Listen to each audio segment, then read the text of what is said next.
channel လေးကကြိုဆိုပါတယ်ဒီနေ့ပထမဆုံးစပြီးတော့ဖတ်ပြမယ်စာအုပ်လေးကတော့စိတ်ခံစားမှုများကိုကုစားခြင်းနဲ့စာရေးဆရာခဲတံရေးသားထားတာဖြစ်ပါတယ်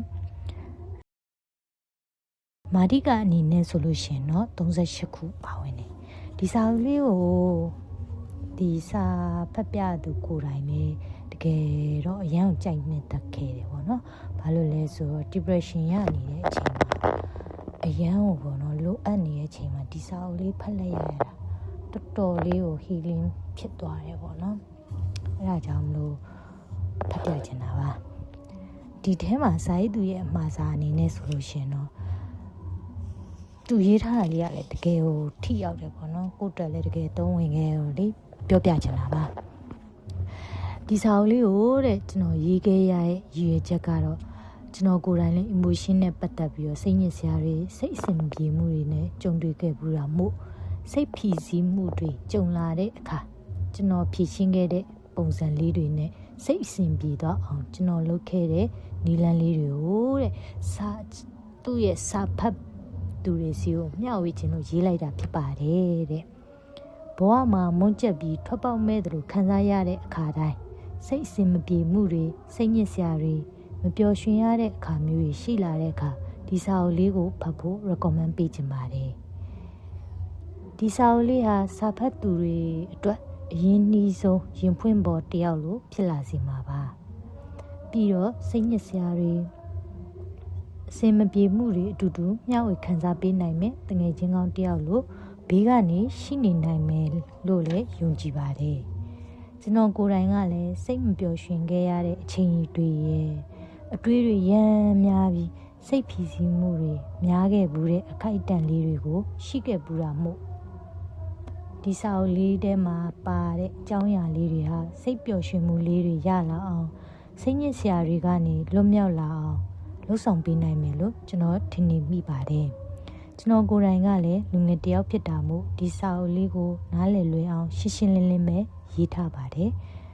တွယ်ဝိုက်ပြီးအကျဲချဲ့နေတာမျိုးထက်ထိထိမိမိနဲ့တူတူတုတ်တုတ်ဖြစ်အောင်နားလည်လွယ်အောင်ကြိုးစားထားပါတယ်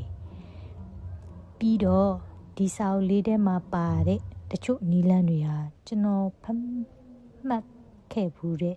စာအုပ်လေးတွေတဲကမှကျွန်တော်ကိုယ်တိုင်လက်ရှိကျင့်သုံးနေတဲ့နီလန်းကောင်းလေးတွေကျွန်တော်ကိုယ်တိုင်ကြုံခဲ့ရတဲ့အတွေ့အကြုံလေးတွေဖြစ်တာမို့တည်တည်ချာချာလိုက်နာကျင့်သုံးကြည့်ရင်တကယ်ထိရောက်တဲ့နီလန်းလေးတွေဖြစ်မယ်လို့ယုံကြည်ပါတယ်ဒီစာလေးတွေကိုဖတ်ကြည့်ပြီးပြန်တွေးကြည့်ပါမှတ်ထားတဲ့စာလေးတွေကို highlight တာပြီးတော့အချိန်ချင်းပြန်ဖတ်ပါဒါကတော့စာအုပ်ဝယ်ပြီးဖတ်တဲ့လူတွေအတွက်ဒီကတော့ပြောပြထားတာပေါ့နော်ပြီးရင်စာဖတ်သူနဲ့အဆင်ပြေနိုင်မဲ့နီလန်းလေးတွေကိုလိုက်နာကျင့်သုံးကြည့်ပါစာအုပ်လေးကိုဖတ်ပြီးသွားရင်တော့စိတ်ညစ်နေတဲ့အခိုက်အတန့်တွေစိတ်တက်ကြနေရတဲ့အခိုက်အတန့်တွေကကျော်လွှားနိုင်လိမ့်မယ်လို့ယုံကြည်ပါတယ်ချစ်ခင်လေးစားစွာဖြင့်ခဲတံ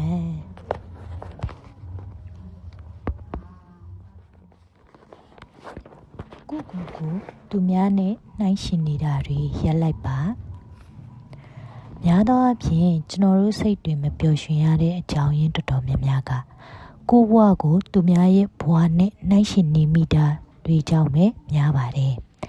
ကိုဂရုစိုက်ရမယ့်အစားဘေးကသူတွေကိုပဲလိုက်ကြည့်နေမိလို့လေတခါတလေကြာရင်ကိုယ့်ခြေလမ်းတွေကိုမကြည့်မိပဲ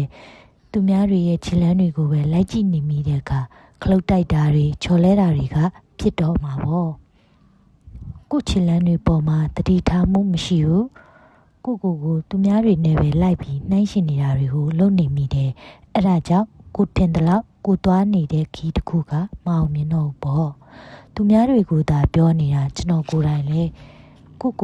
သူများတွေနဲ့လိုက်ရှင်နေမိပြီးကိုဘွားကိုအားငယ်နေမိတာတွေစိတ်တက်ကြနေတာတွေဖြစ်တဲ့အထဲမှာပါခဲ့ပါတယ်သူတို့မှာရှိတာတွေကို့မှာမရှိတဲ့အခါစိတ်ညစ်ရတယ်မနာလိုစိတ်တွေဖြစ်လာရတယ်သူတို့ရဲ့ပြည့်စုံခြင်းတွေလိုမျိုးငါကဘာလို့မရှိရတာလဲဆိုပြီးကိုဘွားကိုစိတ်ပြက်လာတယ်အားမလို့အားမရတွေဖြစ်လာတယ်နေရထိုင်ရတာတွေကိုပါမပြောတော့သလို မျိုးပေါ့အဲ့လိုမျိုးဖြစ်ပေါ့နော်ငကိုကလေးက overthinking စမှာတမားဆိုတော့ပိုဆိုးတယ်လေ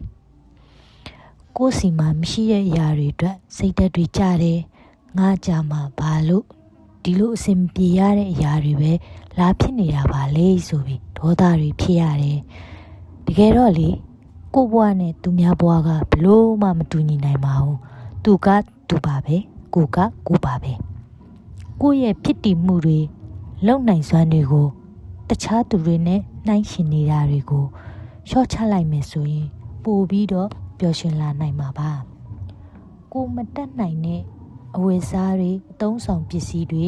ဝယ်နိုင်တဲ့သူတွေလည်းရှိနေမှာဖြစ်တယ်လို့ကိုမစည်းနိုင်တဲ့ကားတွေဖုန်းတွေကိုဝယ်သုံးနေမဲ့သူတွေရှိအောင်မှာပါပဲအဲ့ဒါကိုလက်ခံတတ်ဖို့လိုတယ်ကိုထက်အောင်မြင်နေတဲ့သူတွေလည်းရှိအောင်မှာပါပဲစိတ်ကိုမထားတတ်တဲ့၍ပျော်ရွှင်အောင်မနေတတ်သေးတဲ့၍ပျော်ရွှင်လာရလိမ့်မယ်မထင်ပါဘူး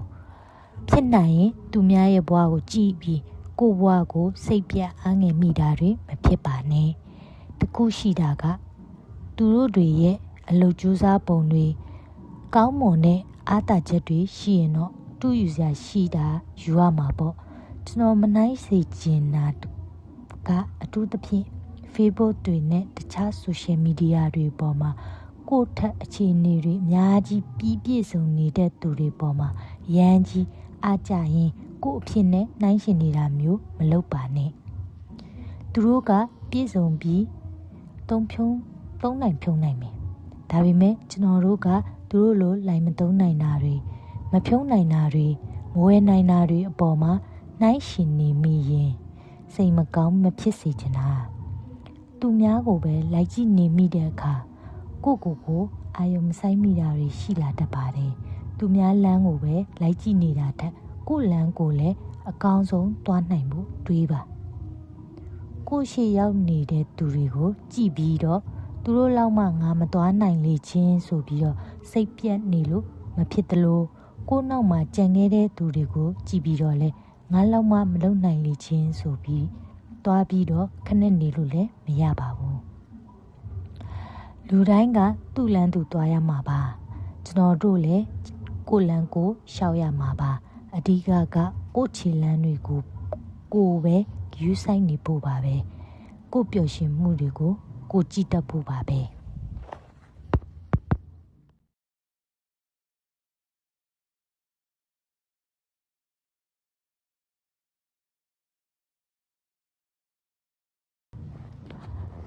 ကိုရဲ့ပျော်ရွှင်မှုကကိုယ်တိုင်မှာပဲတာဝန်ရှိပါတယ်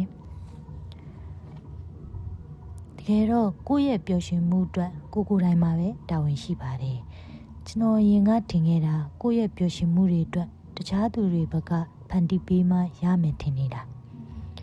ကိုရဲ့ပျော်ရွှင်မှုအတွက်တခြားသူတွေပေါ်မှာတာဝန်ရှိတယ်လို့ယူဆခဲ့တာပေါ့တကယ်တော့ဒီတွေးတွေကမမှန်ပါဘူးသူများစီကလိုချင်တဲ့ပျော်ရွှင်မှုကအချိန်မကြာဘူးအချိန်တစ်ခုရောက်ရင်ပြတ်ပြဲသွားမှာတကယ်တော့ကိုပျော်ရွှင်ဖို့အတွက်ကိုယ်တိုင်ကအရေးကြီးဆုံးပါပဲပျော်ရွှင်မှုဆိုတာ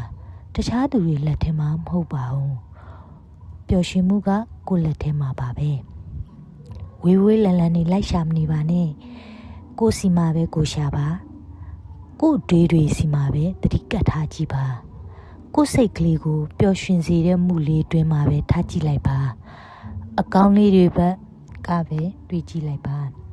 ကိုစိတ်ကိုမပျော်အောင်လုပ်နေတတ်တဲ့ကိစ္စတွေကိုကောင်းတဲ့ကနေရှင်းထုတ်လိုက်ပါပျော်အောင်လုပ်နေတာလဲဒီတွေးတွေမပျော်အောင်လုပ်နေနေတာလဲဒီတွေးတွေကိုယ့်အပေါ်ကိုမကောင်းပေးနိုင်တဲ့သူတွေကိုစိတ်ညစ်အောင်ဖန်တီးနေတဲ့သူတွေအဲ့ဒီသူတွေနားကနေအဝေးဆုံးနေနိုင်အောင်လုပ်ပါကိုယ့်ရဲ့ပျော်ရွှင်မှုကိုကိုယ်တိုင်ပဲဖန်တီးရမှာမို့ကိုယ်စိတ်ကိုပျော်ရွှင်စေရဲ့ရဝန်းမှာပဲနေထိုင်ပါဟုတ်ကဲ့ဒီနေ့တော့ဒီလောက်ပဲနားလိုက်ပါမယ်နောက်ရက်တွေမှာလည်းဒီတက်ပို့ပြီးတော့healing ဖြစ်အောင်လုပ်မယ်မာတိကလေးပါတယ်ပေါ့နော်အဲ့ဒါလေးတွေကိုဆက်ပြီးတော့ဖတ်ပြသွားမှာပဲဖြစ်ပါတယ်နောက်ထောင်ပေးရဲ့အတွက် ကျေးဇူးအများကြီးတင်ပါတယ်